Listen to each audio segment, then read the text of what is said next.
You're listening to Podcast PXN, a video game podcast, delivering a player experience news. Let's go! What is up, guys, and welcome to Podcast PXN, episode 296. I am one of your hosts, Daniel Prindle, aka Dan is DTM on Still Twitter, and I'm joined over Discord by the Nintendo aficionado and hardcore casual himself, Roshan Warner at Roro. Hello. Endure and survive. Endure and survive. A little taste of what we're getting in the top of the show. And we're joined by the resident Embark Glazer and my fellow Spartan, Gage Dempster at Gilbo Biggins with two S's. Endure and survive is starting to sound like the current objective for everybody on Earth. Did you enjoy the Fallout TV series? Because you might just be living it soon. Oh, God. Christian will rejoin us maybe next week, but we will miss him. Thank you to everyone watching us live and participating in the chat. Just as a reminder, we are live each and every Wednesday at 8 p.m. Eastern Time on youtube.com/@podcastpxn and twitch.tv/podcastpxn as well. The topic of the show this week, guys, is our Last of Us Season 2 HBO series SPOILERCAST. We're going to go into all of our spoilerific thoughts on Season 2. But before we get there, since we ran so late last week, there was so much to cover last week, I have our results from our predictions for SGF, and I'm just going to run through them real quick here to see who won our SGF predictions. Yeah, look at the smile on his face. You don't need to know. No. If you're watching the video stream, you don't need to wait around. You can find out who won. I smiled because of your reaction. I've actually not calculated this yet. I'm reading this. I'm reading this for the first time with you guys. I promise you. My first prediction was the next Resident Evil will be revealed coming early 2026. That is a point. Wow. Right that was a fucking bullseye, wasn't it, huh? Hell yeah. Rose's first prediction was Persona 4 remake tease. Also a point. Let's go. Gage's first prediction is IO Interactive unveils Project 007 with a release window of fall 2026. Did they? I don't know. Did they do it? I don't think they revealed a release date. Okay. So is that a full point or a half a point? Let's see. Wait. 007 first light release date. Let's see. I think they did. It just says 2026. Just 2026. Okay. So is that a half a point or is 0.75 point or a 1? What are we scoring that?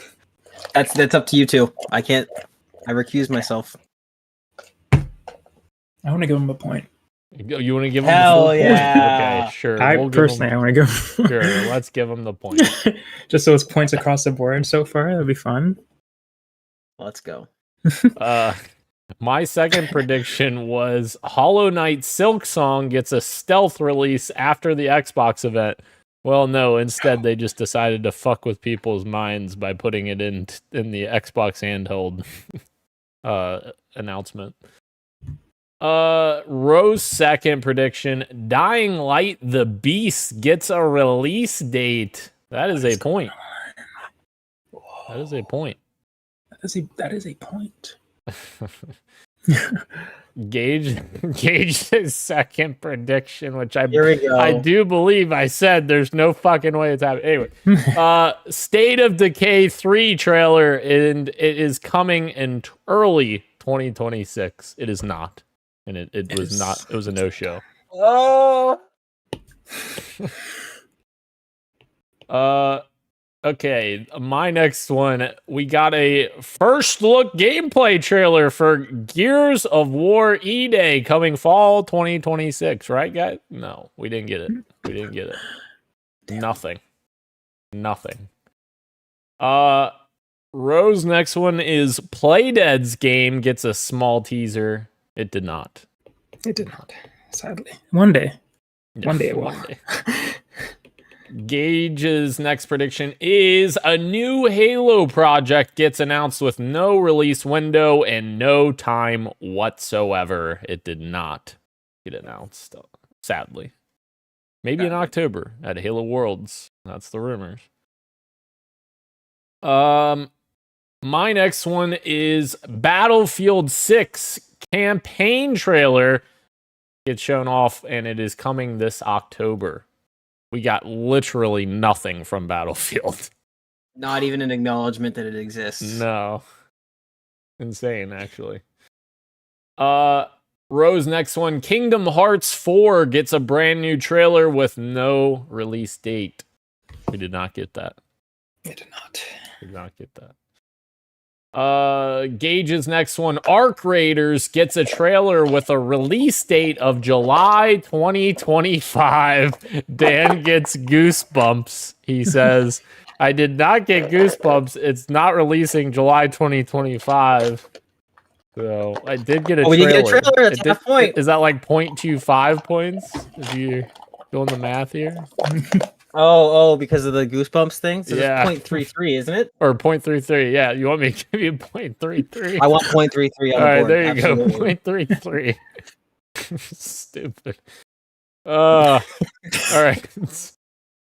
The last prediction that I had was Halo shows up for the first time in a long time to promote a big fall update for Halo Infinite to essentially relaunch the game, finding out later it's coming to PS5. None of that happened. None of that happened. You said that I was smiling at the start there. I only got 1 point. 1 point. Ro, your last prediction is Katana Zero DLC gets a release window in 2026. Did not happen. Did not happen. I had to rely on you for that because I didn't remember that. But I was sitting here and I was like, fuck, I don't even know. It if did that happened or happen. not. yeah, it did I happen. don't think it did. Yeah. Engage's last prediction: Steam will unveil the Steam Deck 2 with a release date, or release window rather, of 2026. Nothing. Way off. So you know Way what that off. means? That means Ro wins our predictions with 2 points. That's crazy. Gage in second with 1.33 points. And And who's in Dan last place? in last with 1 point. Let's fucking With go. 1 point. I feel like if I Christian don't care. I don't care who wins. I just need Dan to lose. if Christian was here, he would have probably said that you got a half point for that first one, and I would have agreed with him. And then you would have got 0.83. Which were you wrong? To sit and wonder what may have been in an alternate universe. Shoulda, coulda. Ultimate Spider-Man. All right. That is our SGF wrap up. All right. Moving into the topic of the show, The Last of Us HBO Season 2 finished up a few weeks ago, and we have a spoiler cast for you today to talk all about our thoughts on Season 2.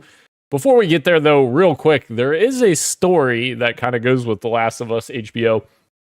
The composer that's behind HBO's The Last of Us series has strongly suggested that season 4 is on the way. He said there'll be at least 2 more seasons, no question. He said in an interview, at least. That's all I'm gonna say. Very interesting. Yeah, very interesting that he's stressing at least. Like, does that mean they're going to continue the story after the games? Because there's no way there's more content than 2 more seasons, right? For the second game? I'm of the opinion that even 2 seasons is kind of like 2 more seasons is still like stretching it a bit. Like I'm surprised that they're even. Yeah. It's surprising. I think that I don't know. We'll see. We will see. We will see. All right. Moving into the meat of it here, what are your guys's first? Let me just say, what are your guys's overall thoughts on the changes made to the series versus the games? Before we get into this, can I actually? This was brought up to me by a listener of the show, friend of the show, Sheldon. Okay. He was asking, and I guess we can make an informed decision right now, so he knows whether or not to click off. He was asking if we were going to discuss upcoming spoilers from the game, and that because he has not played the game, he's watching the series fresh. Yeah, I would say only spoilers for the actual content that we watched. Fair enough. I think that's a good idea. Yeah. We will not spoil upcoming plot points that have yet to be showcased. Okay, perfect. Okay. But can we spoil? Okay, I understand what you're saying. We're not going to spoil upcoming moments in the game. Can we spoil changes in the game that were covered in this season? You know what I'm trying to say? Yeah, Okay. Yeah, because I don't see them. Fair. Yeah, I don't see them like not that crazy. Yeah. Going back. Okay. Yeah, that's fair. So yeah, what changes from the show, I guess, are we most upset about? I guess I have a twofold question. What changes are we most upset about, and what changes do we feel like maybe made it better? I hate to say better, but like, I don't know. Had positive and negative changes. Yeah, exactly. Right. I mean, I guess I can just start it off. I think one of the biggest changes that I think is a really big negative for me, and it's something that, and again, I'm going to be careful because I want to respect Sheldon, and we're not going to talk about upcoming spoilers, but I am going to have to kind of dance around something. Oh, okay. Sure. One of the biggest changes that I think is very, very negative in my opinion, but something that is not apparent to anybody who hasn't played the game, is the changes that they made with Tommy. I think that Tommy kind of got a raw deal in the series, and it's I think maybe it just bugs me personally because I'm such a fan of the actor, and I thought he was one of the standout castings even from the first season. I thought that this actor Gabriel Luna just does such a great job of personifying that kind of vibe of Tommy, of this kind of, I'm a moral man and I try to follow my compass, and like he's a very good counter to like Joel, and he was a great counter in the game, and I think the original actor did a great job, and I think that the actor in the show does a great job, and they really put him on the back burner in the second season of the show. They changed a lot of things where his character feels like he lost a lot of agency and like a lot of drive, I guess, for, you know, what may or may not happen in the future. Like it's such a and it's one of those changes, like you and I talk about the Halo show at all. It's one of those really bad changes when it comes to an adaptation, where it's one where you're like, how is this better? Like what it seems like it was just, they just lessened the impact of, like, say, so, okay, we're allowed to talk about spoilers of things that have happened in the show. Is that in the game, Tommy is the one who is with Joel when when Abby does her business, right? And that sort of creates this drive for Tommy to go out there and go after her. Mm-hmm. And in the show, not only does that not happen, but I thought that maybe, okay, we're going to do something completely different, but then they still off screen have him leave to go after Abby in Seattle after Ellie leaves. And it seems like this really weird, unfocused sort of like, what was your original, I would love to know the vision, and maybe we haven't seen that vision play out yet. But for me, that was just the biggest gripe, one of the biggest gripes for me this season. I thought that similar to what Christian had said on his critique of season 1, where, it seems like they maybe some of the showrunners are getting the basic concepts, but they're kind of missing some of the deeper themes of some of these characters and relationships. This seems like a one where it's like, this was really important in the game, and especially for if we're thinking about what season 4 of this show will look like. For you two who've played the game and you know what will probably happen and some of the things that happens with Tommy. It's like how I don't know. Very, very strange. Very, very strange. That was my biggest gripe. That was my biggest takeaway of like a head scratcher for me.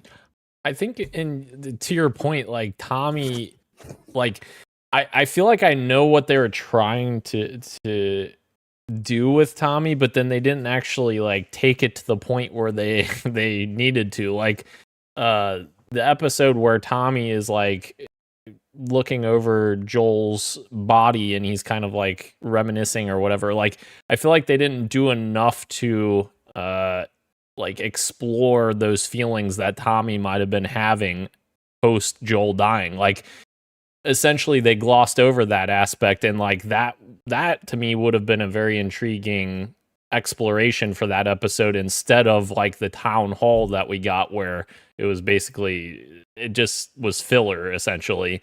And I feel like it could have been an interesting exploration of Tommy going through like a difficult time dealing with his brother just dying and how traumatic that would have been. And to your point, like if they had followed what the games did and Tommy was there, that would have been even more traumatic for him actually being there to see it happen. And could have been even more powerful moment for them to add that kind of stuff where you're like, damn, Tommy's really dealing with some shit right now. And would have been like a cool change of pace from the rest of the series where it's supposed to be like a darker tone and you're dealing with the infected and all of that. That could have been an episode where you step away from that without it just feeling like filler, like the town hall moment felt like. I just want to jump in real quick before Ro goes. I'm so glad that you brought that up because in a series that had a few big blockbuster emotional moments, like obviously episode 2 is supposed to be one that pulls on everybody's heartstrings. It is a devastating moment.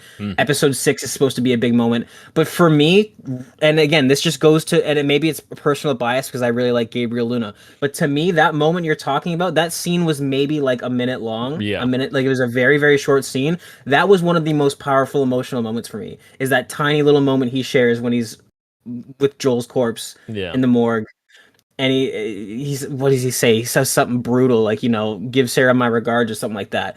I was like, man, if they had kept with the original story and had that in, that would have been one of those changes where it's like, you understand it, you get it. Right. Because that would have just even added to it, right? But then it's kind of like unfocused where it's like, you have this moment that like elevates the source material and then you just completely deflate it later by completely changing this character's course. But I'm glad you brought that up. That to me, that was one of the standout moments. And again, super tiny scene, but man, he was doing so much.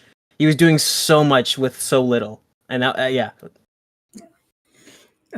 Going off of what Gage said before I talk about the changes that I didn't like the season 1 had it too, where there were a lot of changes that were additive, like Gage said with Tommy.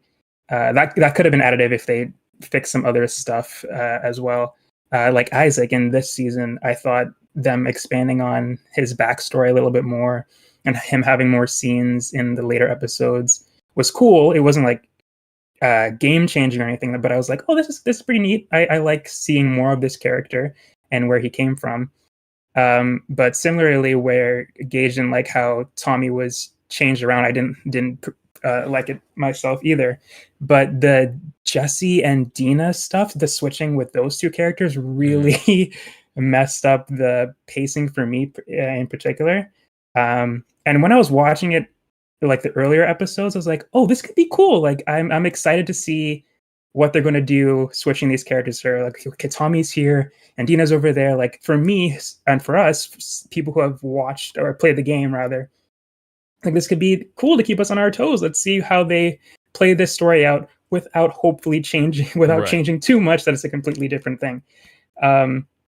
But the scene where Jesse is with Ellie at the weed store, like that stash area, I was like, okay, that's interesting. But it didn't like tip me off at when I first saw it. I was like, okay, that's interesting. They switched that out. But then later on, where Dina and Ellie are in the theater, that's where it's like, oh, so they're putting this all here. Yeah. And it's like, it just felt so rushed. Like if Dina was still had that moment, that intimate moment with Ellie at the weed stash, then you wouldn't have to put it here because I'm sure you still want to have it. And there's nothing wrong with that scene. It's just that it happens after Dina finds out that Ellie is immune. And then after Ellie finds out that she's immune, she tells her that she's pregnant, and then they start making out. It's like, this is just like way too fast. Yeah. And it just like loses all the impacts that the original scene had. And Dina pulling a gun on Ellie, in my opinion, is like crazy character assassination that character wouldn't do, because in the game she risked her life to protect Ellie. Like she was about to risk her home, take off her mask, right? Take off her mask to help Ellie. Like straight away, that's her go-to to like protect Ellie. And even in the show, I can't imagine that character also doing that. Like even the character that they have there, even if I were to think that they're two separate characters, which they are getting to, it still felt unbelievable to me that like Dina would like pull a gun on Ellie and just hold her like that for the entire night.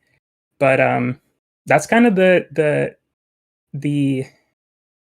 I guess the summary of this season, where characters that we've got to know don't feel like themselves because of these small changes, because they just add up and they're like, oh, this is changing. It's changing a lot, making me feel a little bit different. Yeah. But like I said, like there's some Isaac stuff that are like, oh, this is cool. There's some scenes that are additive, but a lot of the changes were like just had me scratching my head. Yeah, and like I think tonally, like the show has struggled quite a bit too, because like Gage and I talked off air after that episode aired, where they come back to Ellie after Joel dies, and the whole town is like acting like nothing happened, like they're playing baseball and everybody's smiling, and it's like, did you not just fucking get like invaded by a bunch of fucking infected and a whole bunch of people died, and you know, like we're just gonna forget that whole moment happened? Like in like that's where my idea to Gage, which I think I said this on the previous episode, where it's like you could have had a moment where you like flash forwarded and Ellie was in a coma or something, and that might have been interesting to see, like that perspective switch from the game point of view, and you know, explore things like, well, people have moved on, but Ellie hasn't moved on because she's still living that moment that she feels like she just experienced, whereas everyone else has experienced time that has moved on. But it's insane to me that they literally just got attacked by infected, and then they're just like, yep, let's go play a baseball game. I don't know. Yeah, it's so strange to me that I feel like there was such a...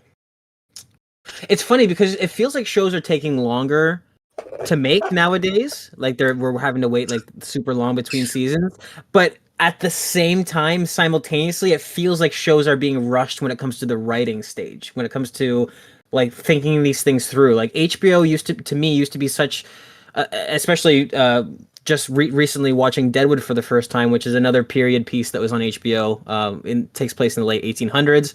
And I was talking to Christian about this off air, where I'm like, man, the vocabulary, you know, every extra has all this wardrobe is period accurate, and all the buildings and all this stuff. And it's like when I'm watching this, you guys decide to have this big attack on Jackson, which does not happen in the game. And people rightfully pointed out, this is not confirmed, but people rightfully pointed out that it seems like they threw this in there because people were complaining that there wasn't enough infected in the first season. So they kind of front load this season with this big fantastical attack on Jackson, but then they don't follow it up with the level of writing and thought that I think HBO is known for. In that, when we cut back to Ellie and she's waking up and she goes back out into the town, why isn't half of the town saying, we're getting the fuck out of here, we're not safe anymore, right, this place is compromised? And then also, the same time the town was attacked by the Horde is also the same day that Joel died. So why aren't half of the people also saying, hey, these people that came and attacked us, how do we know that they didn't let the Horde in? Like, there's so much... I'm not gonna say smarter writer because I'm an ape and I don't know what I'm talking about. But like I feel like there should be people in the writing. Maybe it's not having enough writers, right, and not having enough people look at this thing. Where it's like, if you wanted to make that big change, you should almost commit and like, okay, how do characters in this world that we're trying to make grounded and realistic, how would they react to this situation? And again, having Tommy sit down with the therapist and they're drinking beers out of a cooler and everybody's having a fun time. Like, this is not what I would think at all. I don't think it's what Neil Druckmann would do if Jackson got attacked in the game. I don't think it's, I don't think it's consistent with the quality of HBO of old.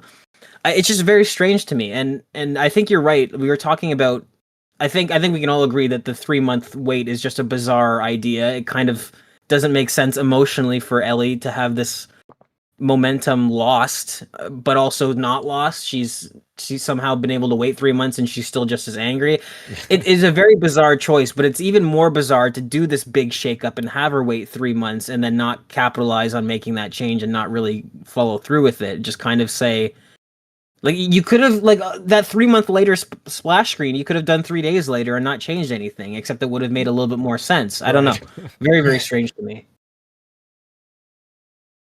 Yeah.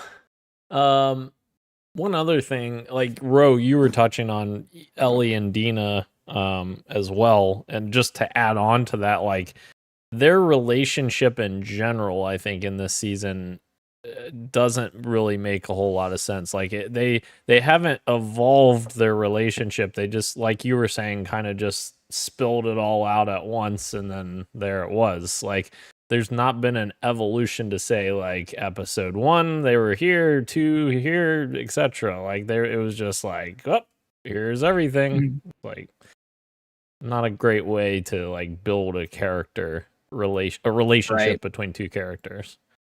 Yeah, I like the unsaid subtlety, I guess, of the game, The Last of Us, and like the unsaid things that we kind of are able to fill in the gaps. Yeah, and I feel like almost more is they're saying more, but like still not delivering. Right. Like the history between those two characters at the same time. Like, I don't know, but there's to touch on that point. Like, one of my favorite scenes is the flashback scene with Joel and Ellie on the porch and like having that conversation, like, I want to forgive you and all that kind of stuff. And in the show, it is I think it's still pretty powerful, but they also say too much as well in that scene, where, like, I think one of the most powerful things about Ellie and Joel's relationship, to my knowledge, I don't think they ever say, or Joel ever says to Ellie, that he loves her. And I think it's because we all know that he does. And I feel like that hits more. Like, he died without saying that, but Ellie knew that Joel loved him and all that kind of stuff. And when he said, I love you, that still hit, like, when I watched it with my mom, and like, it's like, oh, that's really cute. It's like, but I don't know if Joel would say that in this moment. And it just, like, he doesn't need to. At the same time, like, we know what he meant when I would do it all over again. Like that, I love that line in the game. That's a powerful line in the game. And that I think really hits. And he still says it in the show, which is like, all right, cut it there. So I don't know. They do a lot of talking in this show where they should stop at certain points. Right. To your point, that is one of my bigger complaints. I guess maybe it is my biggest complaint over the Tommy thing. The Tommy thing just stuck out to me. But it's not quite to the point yet, but these things don't happen overnight. To me, I'm getting hints and I'm getting whiffs in the air of what happened to The Walking Dead, which is the soap opera-ification of what started off as a genre story. And again, we're not there yet. Like, it's the Last of Us TV show is not a lost cause by any stretch, but I'm getting the sense that we're slowly heading in that direction of, let's simplify things. Viewers really like this character, so let's have this character do things that the viewer likes. The viewers will really like this, and that's fine for some things. Like, if you're making Brooklyn Nine-Nine, that's a great strategy to write your show. But if you're writing a dramatic series where the season 1 finale is a character shooting up a hospital filled with good guys to protect his daughter. Maybe that's not the type of genre show that you should be doing. Well, characters really like this, and let's do this. And it touches not only on what you said, Ro, where characters are saying things out loud instead of letting the audience kind of read in the subtext and sort of infer things, which is what happens in the games, but also to what Dan said earlier with the mismatched tone of things, right? Where I like I said, I booted up the game just to kind of see, I'm like, am I misremembering things or not? And the biggest difference with tone is the characterization of Ellie. And Ellie in the game, in the second game, I should preface, Ellie is not as much of a bratty asshole as she is in the show. She is withdrawn. She is somebody who's similar to Joel in the first game, which I'm guessing is on purpose because it's very poetic and it's just good writing. But like, she's withdrawn. She's with what happens with Joel and even before that with her immunity. But she's not a dick to people, right? She's opinionated and she's kind of quiet, and she loosens up a little bit with Dina, which really makes their relationship work in the game because Ellie is so cold with everybody else, but with Dina she kind of just slightly opens up a little bit. Whereas in the show, it's completely different. Like when her and Dina are alone, it's almost like it's a buddy cop adventure where they're just kind of, low stakes trotting across the country. And I don't get any sense of tension or anything. And I'm not gonna harp on it because it's kind of a meme, but there's one scene in particular where I caught myself rolling my eyes, which is when Dina's trying to triangulate where the wolves are, and they're having this weird little. Ellie's like, "Oh, I actually brought a protractor." "Oh, did you?" "No, I didn't, because I hate math. Math sucks." And I'm like, in the game, you were. She's too right childish. now, Yeah, it's too childish. It's too lighthearted. It's like I don't buy it. I don't buy that you're on a warpath right now. That nothing else matters to you except bringing the people that killed your surrogate father to justice. I don't buy it. To me, this seems like you just wanted out of. That's the biggest thing to me. The character of Ellie in the show. I'd be curious to know what people think that haven't played the game. It's like. It almost feels like she's just trying to get away from Jackson more than anything, and she's using hunting Abby as an excuse. Whereas in the game, there's no doubt in anyone's mind what Ellie's goal is. yeah. So yeah, the writing, it feels very much like they're trying to write for what people want, as opposed to, like, you think of, like, I bring up this example a lot, but like you think of the earlier seasons of Game of Thrones. A lot. If a character was a fan favorite, it didn't mean shit, right? It did not mean anything to them surviving or to them doing cool things. It was what makes sense for the story. Did this character put themselves in a situation they can't get out of? Well, they're not getting out of that situation.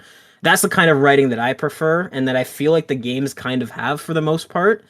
Whereas this season specifically, is just kind of like, well, people like seeing Ellie and Dina have fun together, so let's write a couple of scenes of there, and then it's like. I don't know. Throws the whole thing out of whack, I think. Yeah. To circle back real quick to what you said, Ro, about like the things that people aren't saying and allowing the audience to interpret that. I wonder if, like, and this isn't to make an excuse for the show, but like, I wonder if some of what we're missing is those moments in the game where you're in the in-betweens when, you're not in a cutscene or you're not in a major plot moment and you're just having like a simple like back and forth with Dina if you're playing as Ellie. And like you miss those little moments that just like add up to be like a holistic view of your relationship with that person, because you're getting these little stories as you go, or you're getting these little quips back and forth as you go. Yeah, I think absolutely we are. And sometimes they do those conversations, like Gage was alluding to, in times where it doesn't make sense to have those conversations, where like they should be on a warpath, like Gage is saying, because the time frame between them leaving and where they are now, walking in the streets, like it's a dangerous area. We don't have that, like, I don't know, we don't have, like you said, the time to have those conversations in a realistic way, but they still put them in at points that make me, I agree with Gage, like make it feel like it's like a field trip and they're not actually in this for the Like lack of tension, almost. yeah, the lack of tension, yeah. And then they bring up those tense moments and then you get whiplash. Like when there was a time like when she was talking about Dina was talking about her brother or her mother. I don't remember her family. And I thought that was cool, but I don't know what happened before it or after it. It just felt like shoehorned in at that moment. And I wish I could explain better because now it just sounds like I'm just complaining because I don't remember what happened, but I remember watching that scene and being like, oh, why'd they do that now? You know? Right. But yeah, I totally agree that there's just some stuff that works better in the game that they simply can't do in the show. But since they can't do it in the show, then they shouldn't do it in the show because they're also trying to do it, I feel like, at the same time. Absolutely. Yeah. I think another good symptom of that whiplash you're talking about is that there is this bizarre, I think it happens all within one episode, where there's this scene that's not in the game, which again is not the marker for what's good or bad, but I'm just, again, it's another thing where it's like they deviated in a way that doesn't really make sense. But there's this scene where Jesse and Ellie are in the streets. I think they're trying to go rescue Tommy, and they come across these WLF soldiers that are like torturing a Scar, and Ellie tries to like jump in to save them, and Jesse has to stop her. And he's like, no, what are you doing? We don't have time for this. And she like resists him and really tries to go help this kid that she doesn't know. And then not like 10 minutes later, Jesse's like, the community didn't want this. And she's like, fuck the community. And I'm like, you were just about to risk your life in the middle of a mission of vengeance. Well, actually, no. We're twice removed from that. Not your main mission is vengeance. Your secondary objective is to go save Tommy. You're gonna put both of those things on the back burner to go save this random kid that you're seeing get mugged by WF soldiers. And then later, when he brings up, hey, the community that's like fostered you and cared for you, and she's like, well, fuck the community. I don't give a shit about that. It's like, okay, well, what does Ellie in the show care about? Because I'm kind of having trouble keeping track with what is and isn't a priority for this character. And that was one of the, like you said, I had a few moments this season, but for me that was the one, like similar like what you were talking about with Dina and her story, where you're just kind of like, whoa, this came out of nowhere. The same thing where I'm like, what's going on with this character right now? Like what I don't know what is a priority for her and what isn't. And that sucks because that was not didn't get called into question at all for the game. Definitely. Yes. I think I have one more criticism. I know we have a lot of criticism, but my last criticism, I think, is how they structured the season as a whole, because as many people know, I'm not a fan of how they did The Last of Us Part 2, the game. I don't think that it represented Joel's character properly, to basically have him fall into a trap of Abby killing him, and that whole sequence I don't like personally. However, what I will say is the entire rest of the game is more powerful from that moment. And all of the story decisions around The Last of Us Part 2 revolve around that moment. And them starting season 2 of HBO series, showing Abby right away and revealing that Abby is her father was killed by Joel, that was a huge mistake. Like that's completely contradicting what the entire purpose of the way that story is framed in the game is. Like that's literally the entire purpose of that narrative, is to send Ellie on this killing spree towards Abby and not realize the full motivation of Abby's side of it until, very late in the game. And I think that's a pretty big miss, even for someone that doesn't necessarily like the way that happened in the game. I recognize that everything else in the story has to happen that way for that, like that has to work that way. So it's like, I don't know. It seems like they did not have confidence in the format, because what's funny now is like looking just when the final episode aired and like looking at socials and seeing what people were talking about, is like the change didn't even work in the way that they wanted to, because people are still thinking like fuck this Abby person. I don't give a shit that Joel killed your dad. And it's like so the gambit didn't even pay off. You're better off just doing what you did the first time, which is not give people any idea as to why she's there or what she's doing, and then we can figure it out in the third season, right? Which, and again, like I said, people the reaction seems to be that people don't even care that you tried to soften the blow. So very strange. And it's even, I mean, this is the thing. People think that because Neil Druckmann is an advisor or even wrote an episode that he has like creative control of the series. He doesn't. It's not. It's Craig Mazin's show. So I don't think it's necessarily, I don't even know necessarily that Neil Druckmann wanted them to make this change or that he told them that they should.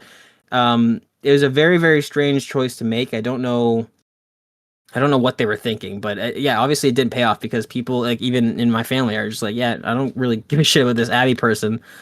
And it would have been better if they were like, if we came out of this second season, people were going, oh, so what's this deal with Abby? Who the fuck is she? Like, that would have been, I think, a better way to leave the season. And would have brought people interested in watching season 3, because they would have been like, what's more intrigued? Absolutely, yeah. Interesting.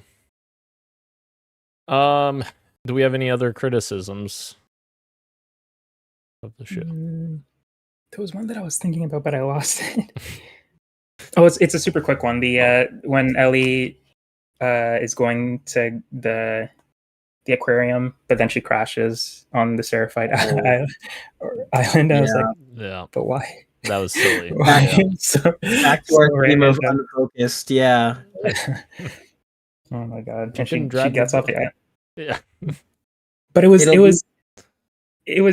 only for the change that Gage was mentioning with the kid, just to prove that like you shouldn't stick your arm out for random people. The same kids that are part of this group would sell you out immediately, I think was the point. But like, you didn't have to do that if you didn't do Gage's thing in the first place. Yeah. Did that point have to be made in the first season of the show? Could we not have waited and got that point in the third season, right? And that actually, I was thinking about it as you were talking earlier, but same with the Isaac stuff. Like, I like that we're getting more Isaac stuff, but I'm thinking about it, I'm like, do we need the Isaac stuff now, or could we get the Isaac stuff in season 3, where it almost seems like that would make more sense? And that's the same thing. And what's going to be even more interesting, and they've backed themselves into a corner now, but without getting into spoilers, what happens to Ellie? Are they going to reuse that set piece for, if you think back to the trailer, one of the trailer for The Last of Us Part 2, one of the earliest cutscenes we got with Abby, something that happens.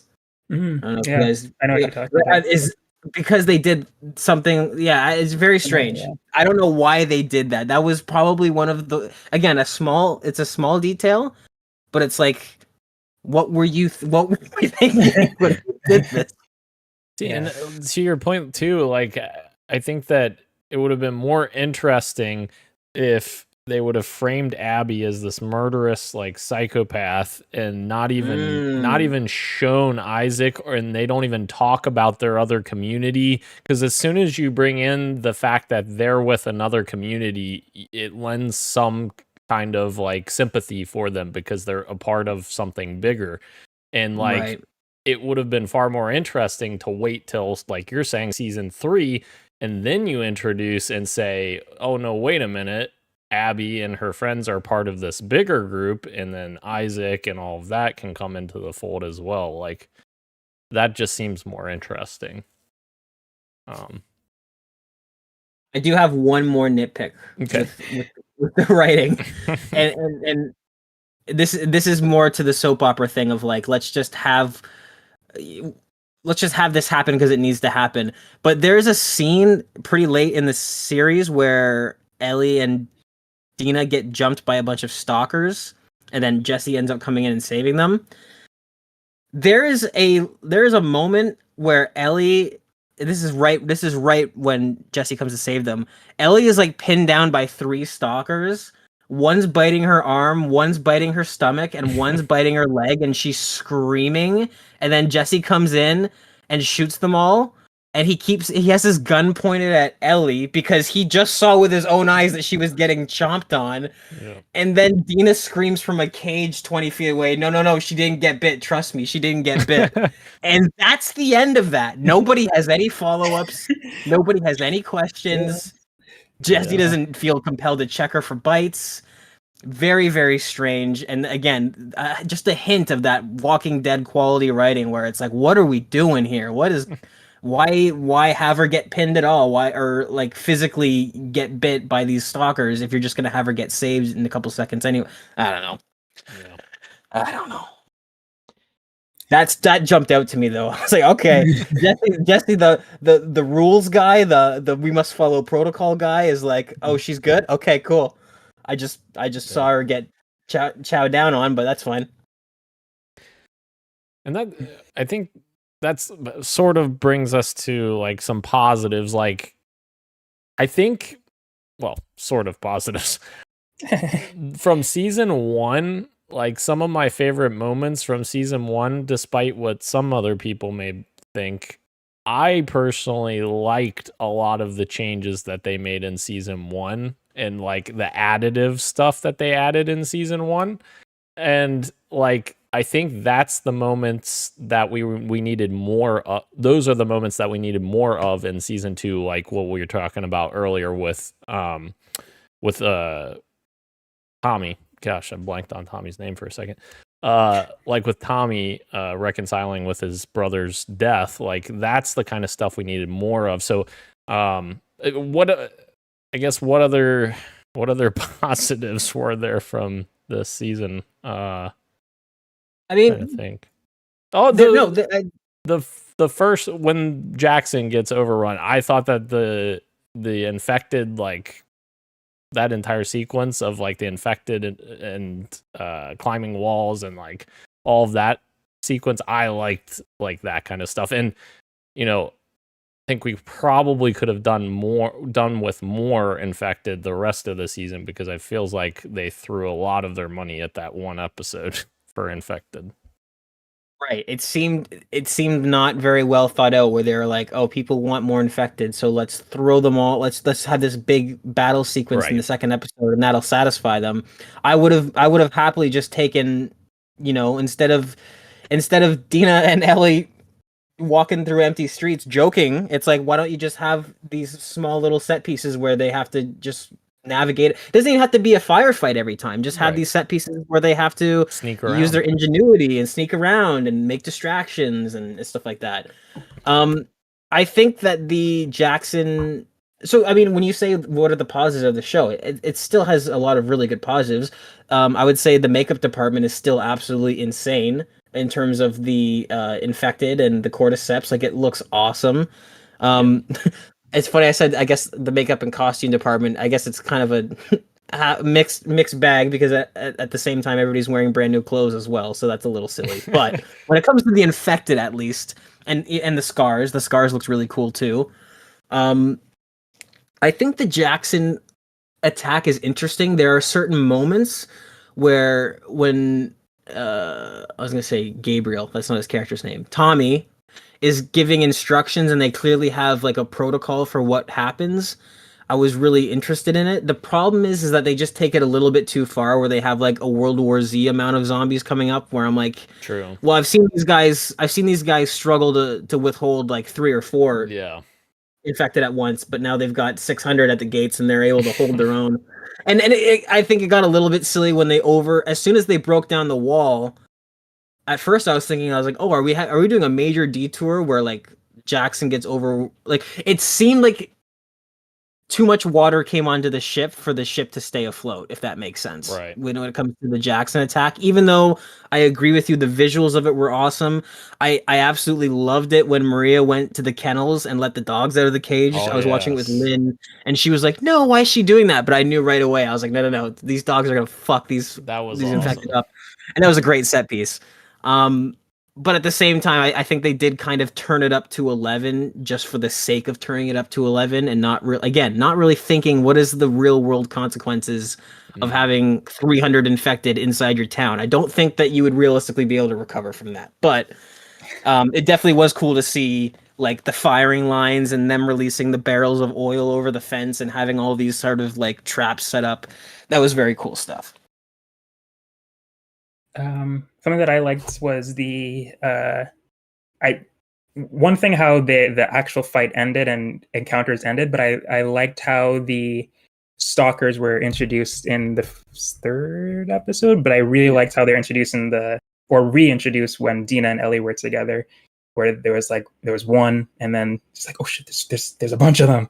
I liked how those characters were or those infected were in the show. They felt scary, and I liked how the actors acted around them, like they were genuinely terrified by these new like variants that they hadn't encountered yet. So I liked the stalker encounters. I thought those were tense for a season that lacks tension.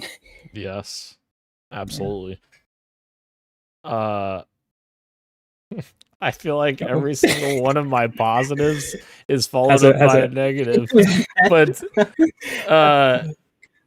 one thing that just popped into my head, I think Bella Ramsey does an amazing job as, in my opinion, or not amazing. I think she does a really good job as Ellie, as a young version of Ellie. And I think, it would have made a lot of sense to bring her back for the flashback episodes of this season and then recast her role to someone who's older, because like that is still something I struggle with season 2, where I look at her and I'm like, she does not look like the proper age, and like she doesn't match her counterpart with Dina. She doesn't like visually match what my idea of, and we all have issues with like the character writing with Ellie in the show, but like putting that aside, like the visual aspect of it, I still struggle with that aspect of her being an older version, more mature version of Ellie. And think that could have been done a bit differently. But I enjoyed her in the flashback sequences, where I feel like she did a really good job, especially in the museum. I think she did those scenes pretty well. So Yeah. I don't know. I think the character writing definitely exacerbates that issue too, right? Yes. Where it's like it's you're getting it from both fronts, and I think it doesn't have anything to do. Excuse me. I don't think it has anything specifically to do with Bella Ramsey. It could be Right. any actor that you hire. Correct. Yeah. That is really youthful looking. If you Yes. have a time skip that's supposed to be 5 years in a show, and you bring them back and they look the same, right? It's almost like the opposite problem you have with Stranger Things, where it's like the characters Yeah. are supposed to be the same age, but the actors are aging. If you get a really youthful looking actor and you're supposed to have this big time jump, I mean, that's a problem that you're going to run into regardless of who you cast. Yeah. But nobody wants to say it, but I do agree with you, Dan. Like, it was hard to imagine her as this, 21-year-old woman, where it's like, and you got to think in apocalypse terms. I mean, people are older than, like, a 16-year-old in the apocalypse is going to be a much more mature person than a 16-year-old in a healthy, thriving society. You have the luxury of being a kid. So it's like she's it's not even the fact that she's supposed to be 5 years physically older, but she's supposed to be 5 years of doing patrols and life or death and all this stuff. And it does not help with the writing and with how sort of flippant she is. But yeah, I had the same issue as well. And I think the fact that the actor that plays Dina did such a good job with that, I think also kind of unintentionally, she's great. She's really, really great in this. I think that unintentionally kind of made Bella stick out a little bit more as well. For sure. Any other positives before we move on? The soundtrack, Gustavo kills it still. one of the best soundtracks of any franchise. Very good soundtrack. And Abby, Caitlin Beavers, right? She does a Caitlin great. Dever, I think. Yeah, she does a great job as well. I think she's Mhm. very good. Yeah. Yes. Yeah. Yeah. Body type, but like physical structure aside, there were like some moments like at the end when she was doing her thing to Joel where like the facial stuff, I was Yeah. like, that's Yeah. Abby, that's Abby. Like, and I went, And when I went back to check like the cutscenes, I was like, oh, she just copied that facial reaction and she nailed it. Like, yeah, it was really really cool. It's funny because like she's physically not as big as Right. Abby, correct? But the physicality that she brings, she Right, has the yeah. same sort of militant, like this stiff kind of like overbearing presence, and she nails it. Even though she doesn't actually have the same, she doesn't have the biceps, but she has like the attitude and the way that she commands a room, the presence, exactly. Yeah, she was also another standout for me this season, even though she had like maybe what 6-7 minutes of screen time. yes. And the difference between her and Bella Ramsey's physical differences is that the viewer doesn't have a perspective of Abby from, back in the day where they're like, oh, she didn't have a big time jump or whatever. So like this version of Abby in the show is the only one that people have never played the games know. So they don't know that there's like another like buff version. So like they see this version of Abby and they're still like, damn, yeah, she's physical as hell, regardless of what she looks like. So True. All right. Very cool. Very cool. All right. Well, so I guess any closing thoughts before we move out of the topic of the show? Any other closing thoughts on season 2 of The Last of Us? I hope they take feedback and I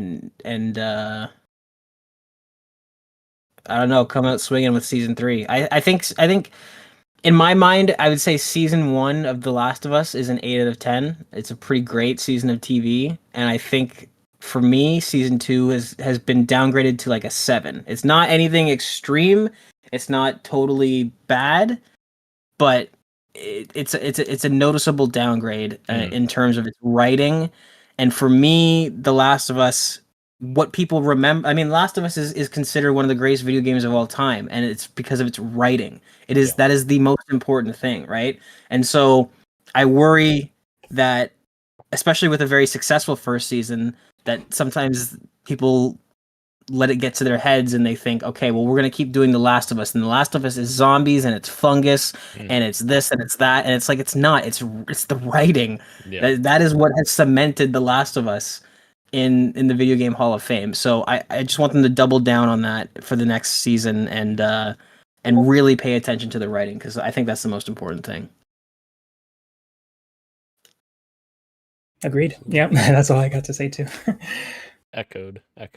Yes. Great closing thoughts, Gage. That was for all of us. All right, let us move into the PXN news of the week. The first item here, guys, Donkey Kong Bananza got its direct. We learned some new information about the game. There's some new ways to smash and bash. You're going to be able to use all kinds of abilities as Donkey Kong. They also announced co-op play by sharing a Joy-Con 2 controller. You and a friend can control Donkey Kong and newly announced Pauline separately in local co-op play. I think it's a younger version of Pauline. You can unleash Pauline's vocal blast using the Joy-Con 2 controller's mouse functionality. And you can also use Game Share to share the game and play in co-op with another player locally, even if they don't own the game themselves. That's good. Very cool. They also talked about a bunch of collectibles, new and familiar faces, including Donkey Kong and Pauline encountering the elders, familiar faces like Cranky Kong and his companion Rambi. You'll also come face to face with Grumpy Kong, Poppy Kong, and others who work for Voidco leader Void Kong. We also got to look at Diddy Kong and Dixie Kong as well. A little glimpse. They also talked about new creative game modes, which includes photo mode, where you can change the in-game camera angle, just like any other photo mode you would recognize.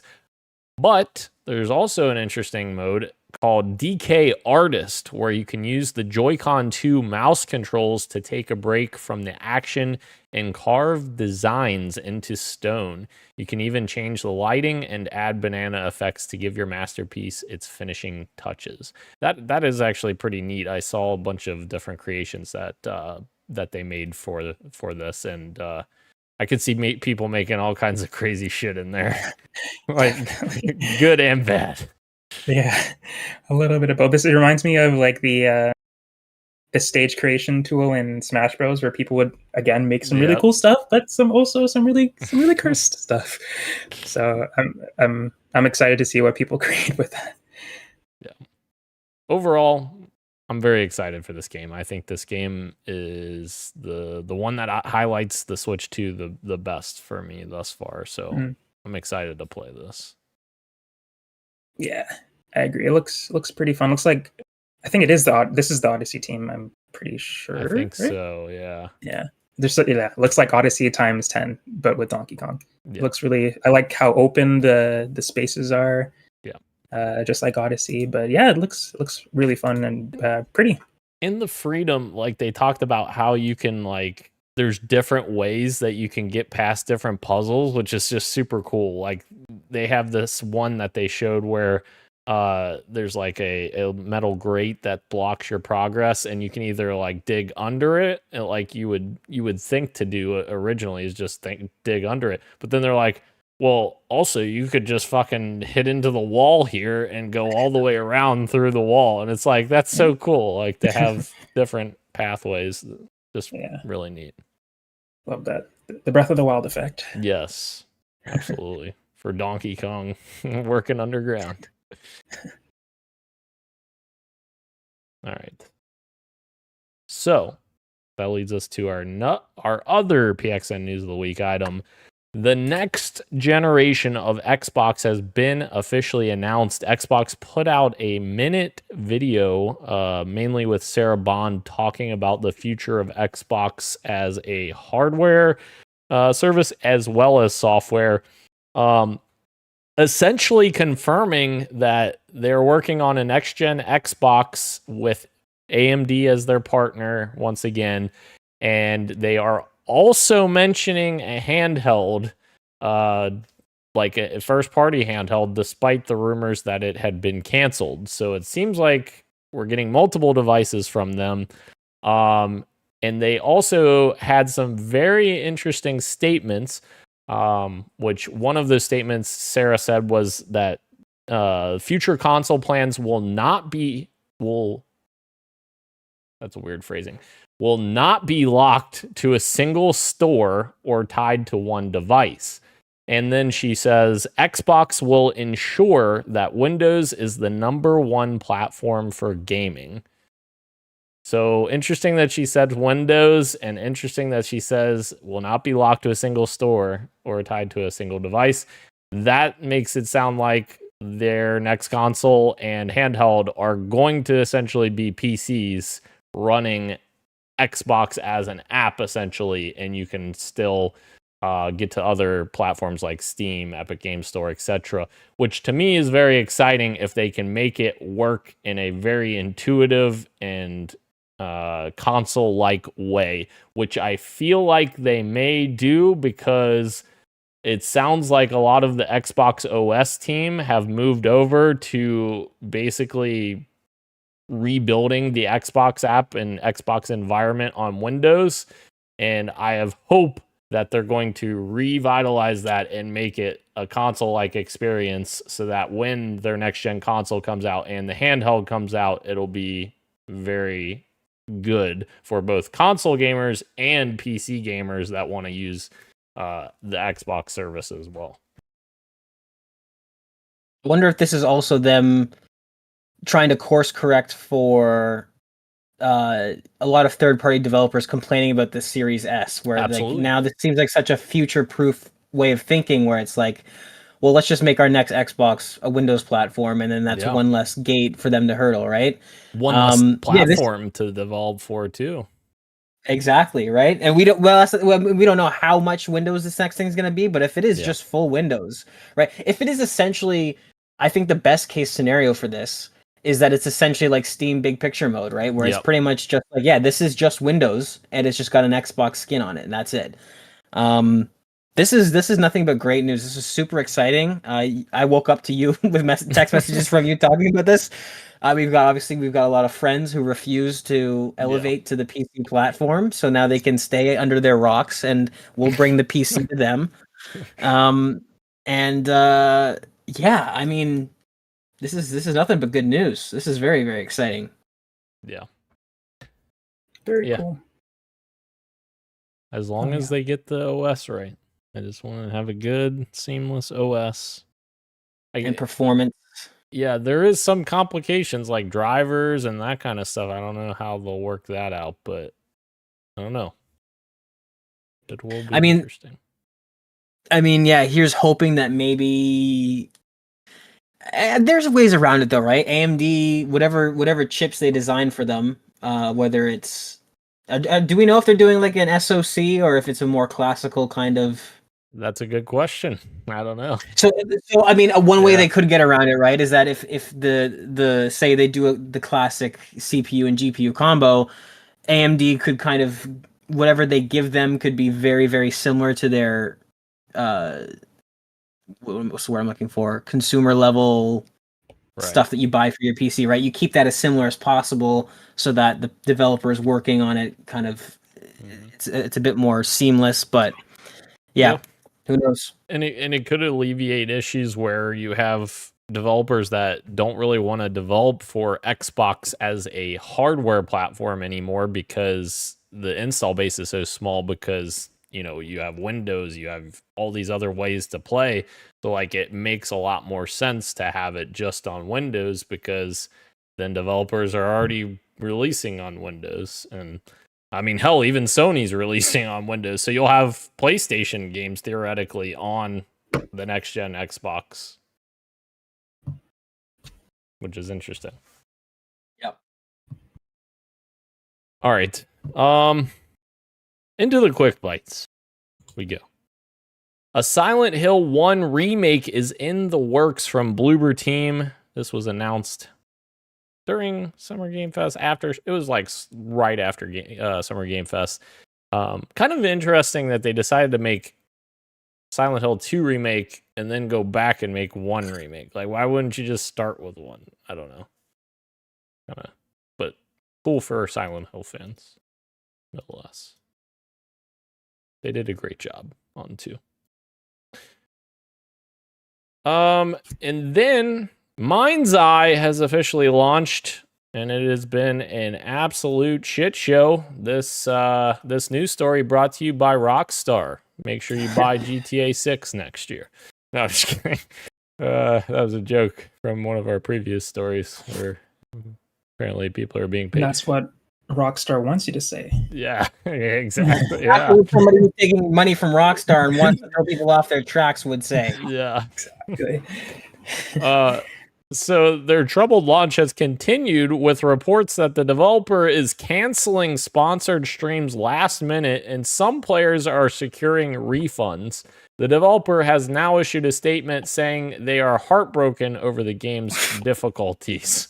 And yeah, it hasn't Like, I didn't make it. It hasn't been good for them. What the heck? They're sitting at a 34 OpenCritic and a 37 Metacritic. Not doing well critically or commercially. And also, I think PlayStation made a statement that they were giving refunds for this game. So, not good. Not good. Not looking good for that. Yeah, it's almost like the video game equivalent of Thoughts and Prayers, where it's like, we're just absolutely heartbroken that this game didn't launch right. Motherfucker, you launched it. That was you. That was you. Oh my god. Yeah, I was actually watching what's his name? Moist Critical play this game, and he likes bad games, but he was like, this is awful. This is so bad. It's just And broken. it's broken, and the story was wonky. The animation for like the cutscenes was like, this isn't terrible, but then he goes into actually playing the game. It's like, oh, and it's apparently it's like the same missions over and over again. Like you're just switching between these drone missions, and then the shooting missions are like very similar. It's like, oh, Jesus. okay. So they made 2 levels in different places. Yeah. And I guess it's buggy too. It's like the game kept crashing and all that kind of mess. What a mess. Disaster. Rockstar, you can send the check in the mail now. Our next quick bite. Sony is still committed to live service games despite their issues that they've had, and of course their failures such as Concord, and insisted that Marathon will be out before April 2026. This was posted on June 13th, mind you. Here we are, June 17th, yesterday. Marathon has been delayed by Bungie. They posted a big update here, but essentially their immediate focus areas are going to be upping the survival game, giving more challenging and engaging AI encounters, more rewarding runs with new types of loot and dynamic events, making combat more tense and strategic. They also want to double down on the Marathon universe with increased visual fidelity, I'd say, for especially the outdoor areas. More narrative and environmental storytelling to discover and interact with, a darker tone that delivers on the themes of the original trilogy, and also adding more social experiences such as a better player experience for solo and duos, which is what people wanted, and proximity chat so social stories can come to life. We'll hear more from them this fall, they said, so they can share the progress that they've made alongside the game's new release date. Overall, I'm happy with all these changes they announced, and I'm happy that Sony is giving them more time to fulfill what the game should actually be, because it was very clear that the game needed more time.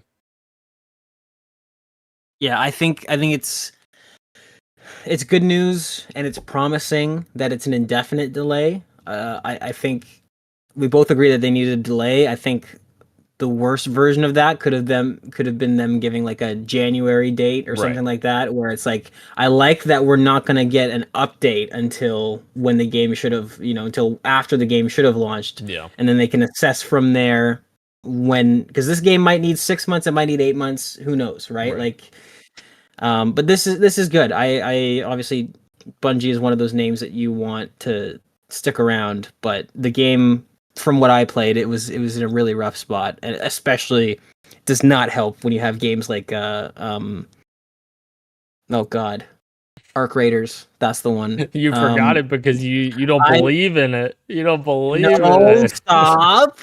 Rockstar is just paying you to say that. Yeah, it doesn't help when you've got competition in the exact same genre as you that's blowing it out of the water. So yeah, definitely take all the time that you guys need, and hopefully Sony is patient with them and gives them that. Absolutely. Gage is about to get real excited on this one. Voice actors for both John Marston and Arthur Morgan keep saying that an RDR announcement, Red Dead Redemption announcement, is coming this week. Are we getting a RDR 2 next gen version? Is this a Switch 2 version? Or not. What we're most likely getting, I already went through this emotional roller coaster. Okay, as soon as this was said, I went into full detective mode online. He's since walked this back, by the way. What this really is, because his original announcement did seem like something big was happening. More than likely, it's gonna be like a Red Dead podcast or something that they're all doing together. What? Yeah, because it sounds like something Red Dead that you guys are gonna love. But like, you got to think he's like, I don't know. I think they're thinking that fans really want to hear more from the actors on the game, and that's probably what this is gonna be, something like that. Because he immediately walked it back in a video I think he released today. You know and what? It sounded like somebody from somebody from Rockstar, maybe HR at Rockstar, gave him a call and was like, "Yo, slow your roll." You know what? I Rockstar would love paid you for to this- say that. Or Rockstar paid me to pay them to say that to say this. I think I would love for this to be a Red Dead 2 next gen update. I'm skeptical. I think this is going to be them doing like we're doing a Red Dead live playthrough with me, Dutch, and Micah and Arthur and join. Yeah, I think that's probably what it is. I would love to be wrong. I would absolutely love to be wrong. Oh man, my Discord camera just decided to blur like no other. But anyways, we also, as I fix this camera, we also got an announcement that Borderlands 4's price is actually going to be $69.99 after all. After all the real talk of who's real gamers and who aren't, it's going to be $70 when, you know, Randy Pitchford said, Now, I don't have any control over this. Was it $70 all along, or is this like, did one thing cause the other? Right. Because it was definitely in the headlines, right? Like, Yeah. his skirmish with his fans and is like just bringing unwanted attention. I would not be surprised if it was $80 and then was brought down in crisis mode, because they're like, all right, well, we're already going into this launch. Thanks, Randy, for not keeping your fucking mouth shut. Now we're already on an uphill battle. Let's just knock it down $10. I think either scenario is equally possible. I'm not sure that it was $69.99 all along. And if it was the more expensive version, imagine if he just stayed quiet, because the previews came out and people are really liking it. So he could have, That's true. like, if he just didn't say anything, That's and true. they kept that price point, the previews came out, and then the price came out, maybe people would be like, okay, I could see why they upped the price for this. That's true. But Right. now they can't do that. I love the If they idea did of change it. people at Take-Two that just like it's total headcanon, but I love the idea that just Randy Pitchford makes enemies everywhere, and like even his bosses are like, Fucking can this Randy. fucking guy just shut the fuck up, Yeah. please? Like, they're like looking at their projections that they had mapped out for $80. Like, all right, well, reduce it by 2 million because we're fucking Yeah. Oh my god.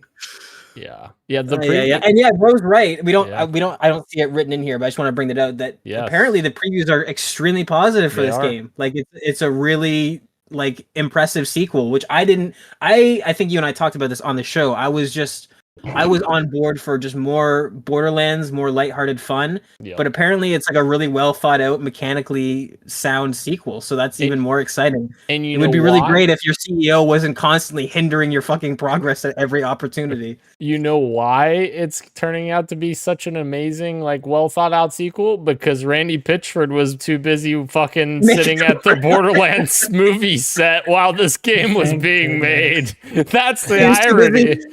He was too busy accosting Kevin Hart on the set of Borderlands. Yeah, Oh my god. exactly. Yeah, this Oh, game is man. great in spite of Randy, not because of him. That's awesome. Yeah. That is awesome. I've heard people say that it's a lot like the tone is a lot darker. It's not as like humor filled Oh, humor, interesting. like cringe humor from the third one. They still have it Yeah. apparently, the humor, but like they took a darker tone with this one, which sounds pretty cool to me. Does sound cool. Yeah. Yeah, Borderlands 3 was really like the games have always had like been very humorous and like comical, but Borderlands 3 really dialed it up to the extreme where it was just like it was a bit too much almost. You couldn't take it seriously. And it was a super safe sequel. Like it was Yes. just yeah. The other versions of the game now cost more. There's a deluxe edition that costs $99.99, which comes with a bounty pack bundle, which comes with a bunch of post-launch DLC. And then there's also a super deluxe edition, which comes with that same bounty Bounty Pack bundle, but it also comes with a Vault Hunter pack, which comes with 2 new playable Vault Hunters, new story missions, etc. So the interesting part about this, though, is that I was reading some of Randy's responses. They don't even know what the fuck the DLC is yet.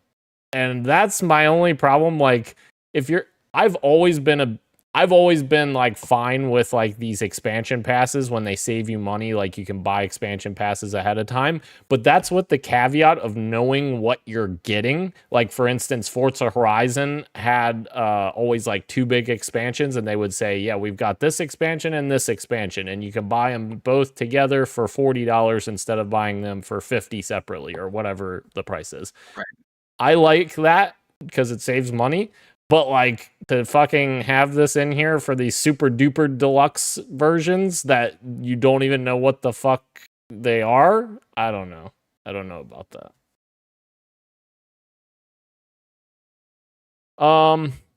Okay.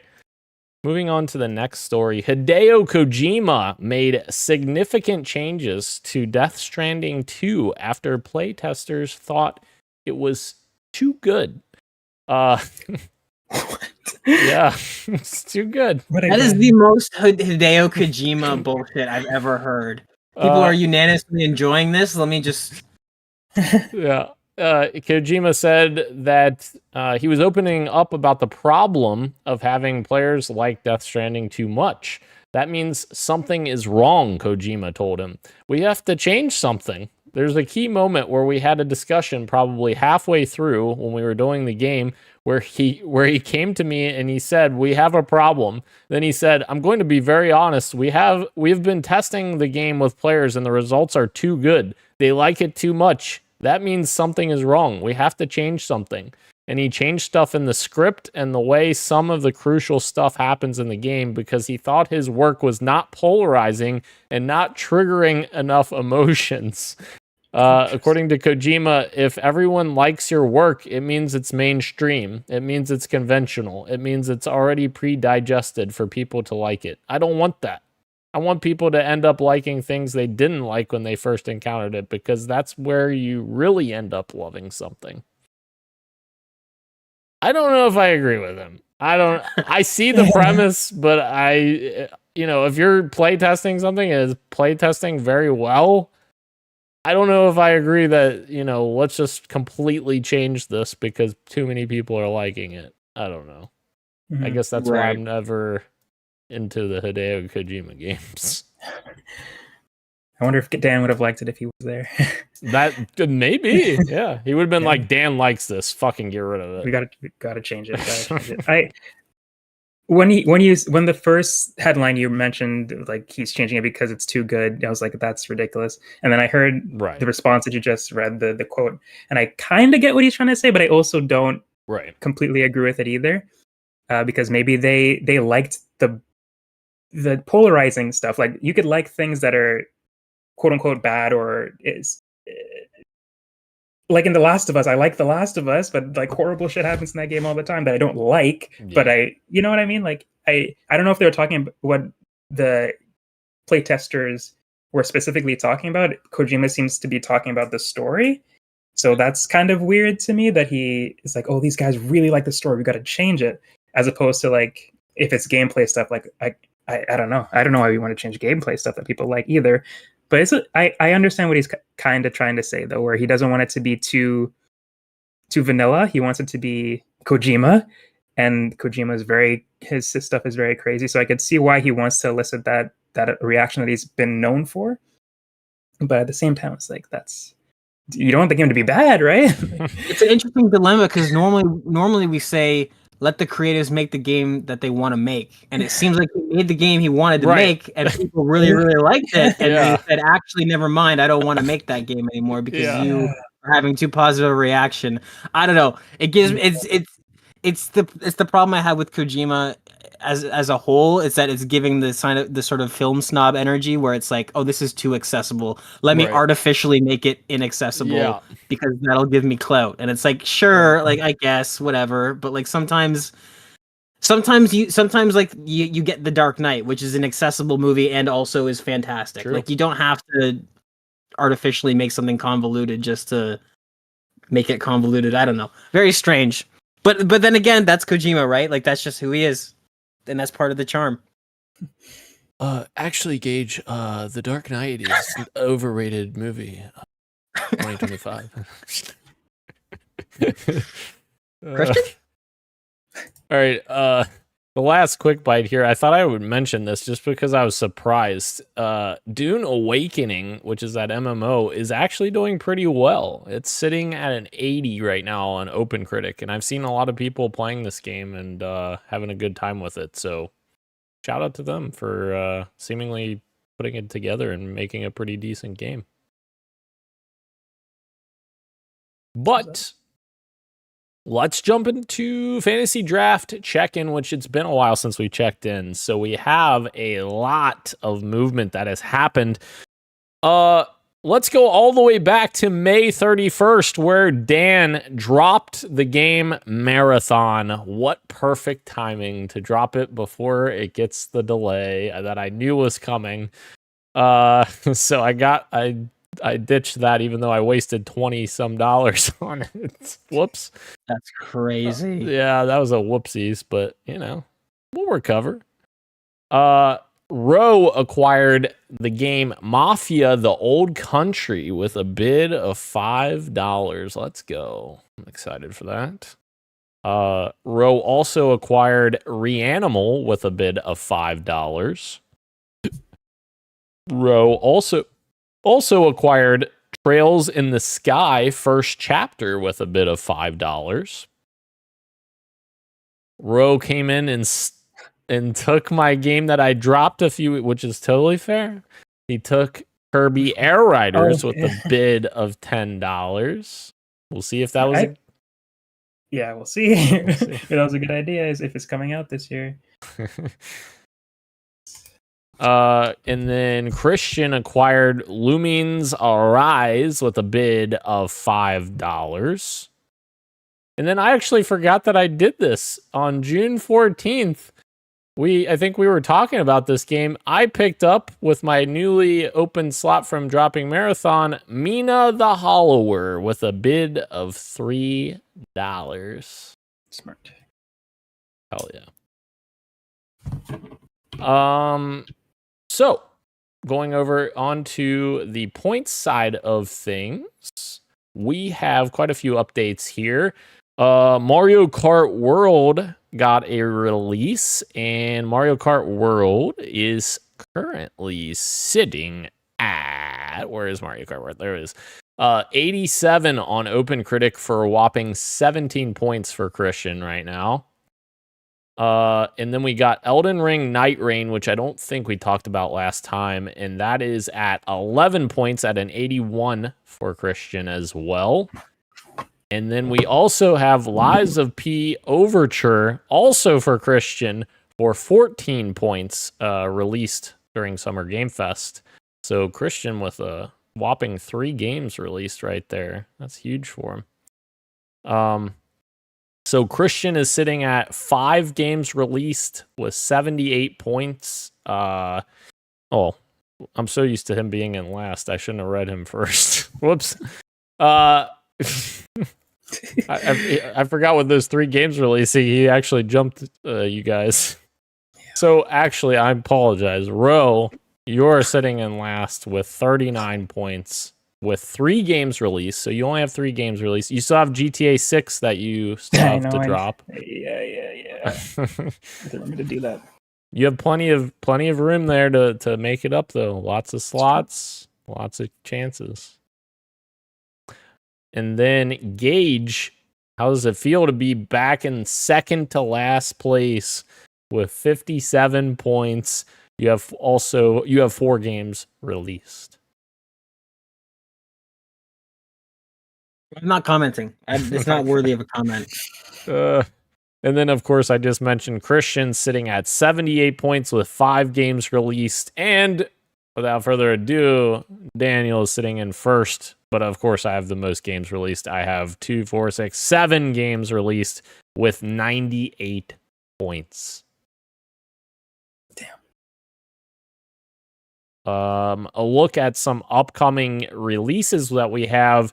Rematch is actually out tomorrow, so we should start seeing reviews trickling in for that for Gage. We should have a result next week for that. Gage picked up Rematch. Please don't be broken at launch. Please don't be broken at launch. Please.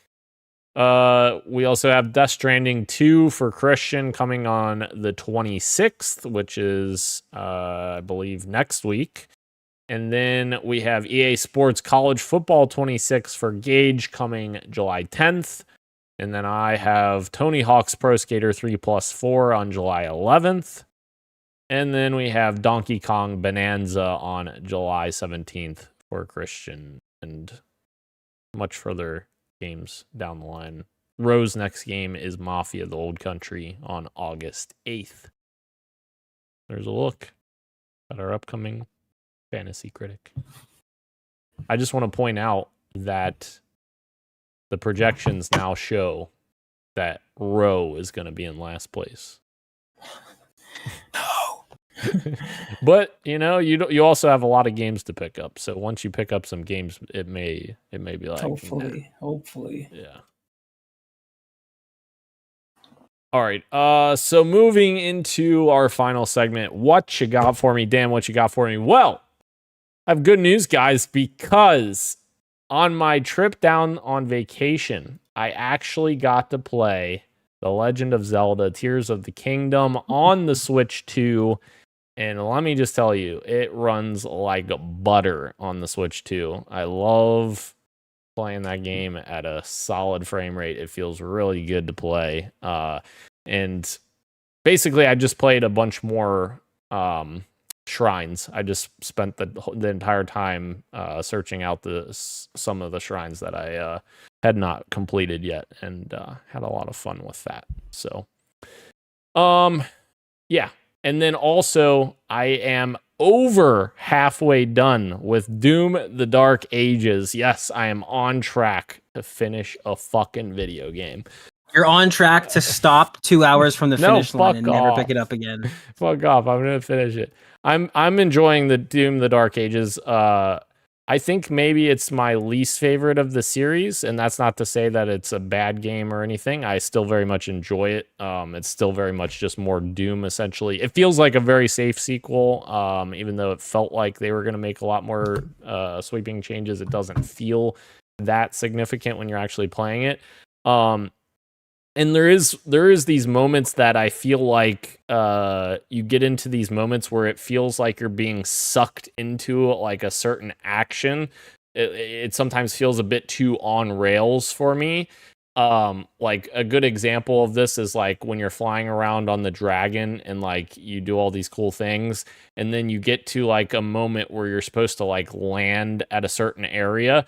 Well, I quickly discovered that no matter where your dragon is at, like when you're going to that area, it fucking sucks your dragon like backwards. Like literally your dragon gets sucked backwards into like the exact position that it needs to be for the animation to play. And it's so jarring. It takes me out of it every time it does it. And I'm just like, okay, like there could have been a better way to do this, because every fucking time it does that. So that does take me out of it a little bit, but I am enjoying like a lot of the new upgrades and stuff like that for the shield. The shield's a lot of fun to use. But overall, and I'm enjoying it. Good game. Nice. But Ro, what you got? Nothing this weekend or this week. But last week, since we skipped What You Got For Me, I will say what I did then. I played Mario Kart World. Now, I don't have a Switch 2, but my girlfriend's brother does. Oh. So I got to go over to their house and play it with them. So Switch 2 is really cool. He just let me hold it for a little bit. So wow, I want one of these. I want one of these bad boys. And the magnets, like the people are saying, they're really powerful. They work. The system, I think, looks really nice. Like it's a lot bigger. I think it's bigger than the OLED as well. The screen size, everything about it is like, oh, this is a really nice, pretty handheld system. But the game itself, Mario Kart World, is fun. I enjoyed it. I like how they have all the characters. The open world stuff is actually pretty fun. I wasn't expecting to enjoy it as much. I like the little challenges that they have sprinkled out throughout the map. And there's like little races that you can. It's like Forza Horizon, but Mario Kart World is not to that extent, obviously. But it's cool to see like you're just driving around the map, and then like a race will pop up, and you can start and get like a collectible if you pass the time challenge and stuff like that. But the actual racing is, I find like there's a skill ceiling, which is very interesting for people who have played Mario Kart for their whole life, that they have this new game to master now. And it's because of the wall jumping and the wall, or the grinding on the rails, that can like completely change how you win a race, because you can like skip entire like bends by doing this. Like I've seen clips of people online just like hopping off the track on purpose to bounce off of a wall that is like floating off the track, and then they go onto a rail and they hop back onto the actual track, like just passing like 5 people in the process. I'm not that good at doing it yet, but and doing it is tricky too. Like you have to like be close enough, but you also have to charge up as well. So you have to like prepare yourself and be ready for the right moment. So it takes a lot of driving over and over to understand when the best moment to do it is. But at the same time, I feel like there's not, even though that requires skill, the general racing I've noticed doesn't, because it still does that thing where if you're in last place, it gives you the best items. So you zoom all the way to the front, and almost everybody knows that. So there's people online who, I forget what it's called, but there's a term for it, but they purposefully hang back and wait for the last minute to get like a bullet bill and just shoot to the front of the line. And it's like, oh, that's not fun. and everybody's doing it. So obviously it's more fun to play with your friends and just not do that. But yeah, that's the only thing. And knockout mode is really fun. I enjoyed that a lot. Like it's really tense, and if you're playing it correctly, it could be like a really fun party mode. And I think I got with balloons. Is that the one with balloons? No, that's the new mode where there's like 24 racers. You go through 4 maps, and you keep going until there's like 5 of you, I think. So you have to reach a certain threshold each race. So like say you're in 24th place on the first race, you get knocked out. But if you are in the top 16, you continue until the knockout is over. But yeah, that one's pretty fun. I enjoyed that one. Oh yeah. Yeah, so I definitely want to get a Switch 2 someday, but still not yet. It's still $700. I mean, it probably won't go down in price, but yeah, I'm gonna wait a little bit longer. I also don't know if they're even in stock in my area anyway. But yeah. Yeah, the only thing that I was upset with it, well, 2 things. The OLED display on the original, or on the OLED Switch, way better screen, like in terms of the colors and such. But the new Switch is bigger, so that's like a big plus. True. And then my other gripe is the battery life is fucking horrible. Oh, is it bad? It's like, it's literally like the original Switch, because if you remember, the original Switch was bad. Yeah, I still have it. Yeah, it's pretty rough. It's pretty rough. Yeah. That's my only 2 gripes. My nephew, I actually let my nephew play on my OLED Switch when we were driving down to Florida while I was playing on the Switch 2, and he was playing for fucking hours and hours without plugging it in, and mine died, and I'm like, what the fuck? You're only at 70% battery, and I'm dead, or whatever it was. Oh my god. Yeah. Yeah, my Switch is a day 1 Switch, and it barely lasts. Oh. If I'm playing handheld, it's like, if I get to an hour, that's lucky. Yeah, that's rough. Yeah. Gage, what you got for me? I've got a lot of stuff. This last 2 weeks maybe was Steam Next Fest, Lots of developers upload demos that you can try for their games. And so I didn't play as much as I wanted to, but I try to make a point every year to try out a bunch of games, a bunch of indie games. So I played a few. Some of them have been on our lists that we've talked about before. So I'll start off. There's a game called Ferocious, which is a Far Cry inspired dinosaur game. We've seen it at a bunch of showcases. And I played that for about 20 minutes and it felt like shovelware and it was not very good at all. Oh. Yeah. I think you might have been perked up for it a couple of times that it came up and I was curious about it as well. Not a very good game at all. Not very good. And that's I don't want to harp on the guy because it's a small developer, but not good. Damn it. Next I played the sequel to Moonlighter, which is I think maybe the first third-party game I bought on my Switch. It was a fantastic game, cannot recommend it enough. But the sequel had a demo. Played that. I only played it for about 30 minutes because I was sold, and I'm like, I don't want to ruin the experience for myself. So Moonlighter 2, I think it's called The Endless Vault. Very, very good, very promising. Excited to jump into that when that releases. I played a game called Easy Delivery Co., which is like it's like this cutesy little delivery game that's like in PS1 style graphics. Of course. Where you play as it almost looks like Animal Crossing, but if you were to give it like a PS1 sort of filter on it, where you play as like this little cat that's delivering packages in Tokyo or in somewhere. And it's very cute. It's very cozy. This game would be very, very good on a handheld. Playing it before bed or something like that. There's not a lot to it, and I think the game needs a little bit more.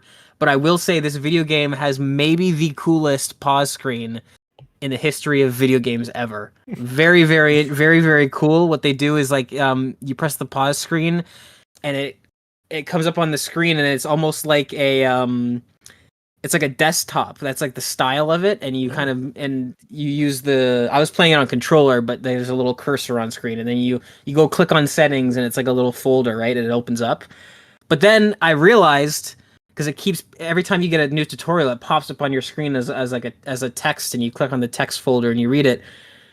But eventually your pause screen just gets filled with all this stuff, and I was like, what's going on? And I realized that like it's actually emulating a desktop. You can grab the settings and drag it to like the other side of the thing, and like when there's tutorials that you don't want anymore, you can click it and drag it to the recycle bin, and it just gets rid of it off of your pause menu. It's such a small thing, but the way it feels to use, it's such a cool little idea. So shout out to them, the coolest pause screen in any video game ever. Very, very cool stuff. Also, if you want Gage to buy your game, just put manual labor in it. Exactly. Put tedious little things in it that I will think are cute, and then I will buy your game. And then what was last, called again? Sorry, I just want to Easy Delivery Co. Company. You would dig it, Ro. Depending on the price that it comes out, because there's not a lot to it, but it is very comfy and very cozy. And then the last, but certainly not least, I played this for over an hour and a half. All Will Fall, which is a survival building game, which it's like you're stranded on like this ocean little platforms, and you got to build your little survival thing. Yeah, you and I both were like, oh, this looks interesting. Daniel, let me tell you, you will like this game a lot. This is the perfect amount of like involvement for me in terms of like a city building sim, and I say city quote unquote because you're kind of building like this little raft, but you have to manage physics. So like you're trying to craft bridges to go to these other little areas to get more resources and build all this stuff. But if you build a bridge that's too long, then like it'll collapse, and if you build structures on top of that, they'll collapse as well. Very, very fun. I got totally sucked into this. The hour and a half blew by in like a second. This is one that will be a day one purchase for me. This game was very fun, and Dan, I recommend that you try this. If there's ever another demo, or if it goes on Game Pass or something, you got to try this because I think you'll actually really dig it a lot. There's an open beta right now, apparently. Is there? Yeah, I'm looking on Steam. It says open beta. Give it a download, man. It is the perfect amount of like involvement when it comes to a city builder. It's great. It's really, really good. Art style's fun, very comfy to play. All will fall. Big recommend from me. Hell yeah. Gage is playing Did you play Jump Ship or no? The guys weren't around. I tried. I know. The boys. It was just We're poor not timing. around. It was poor timing. It was poor timing. I'm gonna wait. I would like to try it with the boys, so I did not. I did download it, and it was looking at me the whole weekend, but I was like, no, I'll wait for the lads. Fair enough. Easy delivery code looks rad. Yeah, Add it to the wish. totally your vibe. Yeah. Totally your vibe. Rose also ready to do some manual fucking labor. Absolutely. And you know what? One of the tags are, Dan? What's that? Relaxing. Relax. It was very, and it has that very nice like PS1 style like ambient music where know it's what? just kind of like synth music. It is very, very comfy. You know what also is relaxing? You talking about the recycle bin on that game where you're dragging stuff to the recycle bin. You could go ahead and just do my job for me. And then that'll be very relaxing for you. Hey, why don't you get me a job there and I'll do it? No. No. No. We aren't hiring, Gage. We aren't hiring. We're fully staffed. All right. Well, I'm not going to say anything. What? Never mind. I'll say after the show. All right. Thank you again to everyone joining us live on YouTube and Twitch, as well as podcast services everywhere, including Apple Podcasts, YouTube Music, Spotify, and everywhere else you get your podcast. Thank you, Ro. Thank you, Gage. I am Daniel, and this has been Podcast PXN, and we are out. Much love, and keep on gaming. See ya. Adios.